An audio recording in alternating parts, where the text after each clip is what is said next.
ব্যক্তিগতভাবে as a sportsman আমার সাথে গত 17 বছর যে জুলুম নির্যাতন মামলা হামলা যেভাবে গুলি করা হয়েছে রক্তাক্ত হয়েছে এই ধরনের কোনো প্রেক্ষাপট সাকিব কিংবা মাশরাফি।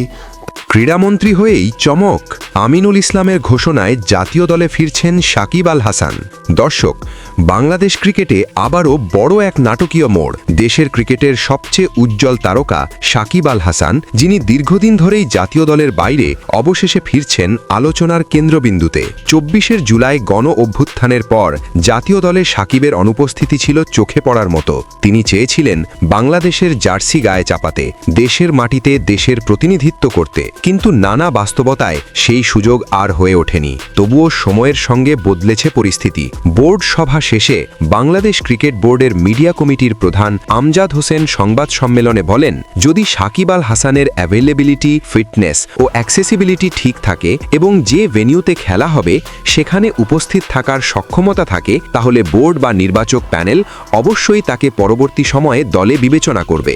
এই বক্তব্যেই আবার জেগে ওঠে আশার আলো। কিন্তু তখনও নিশ্চিত কিছু ছিল না। সব জল্পনার অবসান ঘটে যখন ক্রীড়ামন্ত্রী হিসেবে শপথ নিয়েই দৃঢ় অবস্থান নেন আমিনুল ইসলাম। দায়িত্ব নেওয়ার পরপরই তিনি স্পষ্ট করে দেন, সাকিবকে ছাড়া বাংলাদেশের ক্রিকেট পূর্ণতা পায় না। আমিনুল ইসলাম বলেন, সাকিব বাংলাদেশের সেরা খেলোয়াড়, তিনি না থাকলে বাংলাদেশ দল আজ এই জায়গায় আসতো না।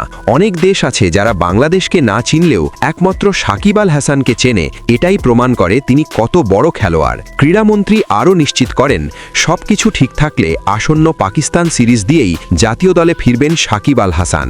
তার ভাষায়, সাকিব দেশের সম্পদ, তাকে আবার মাঠে দেখতে চায় পুরো দেশ। এই ঘোষণার পরই বোর্ড ও নির্বাচক প্যানেলে শুরু হয় তৎপরতা।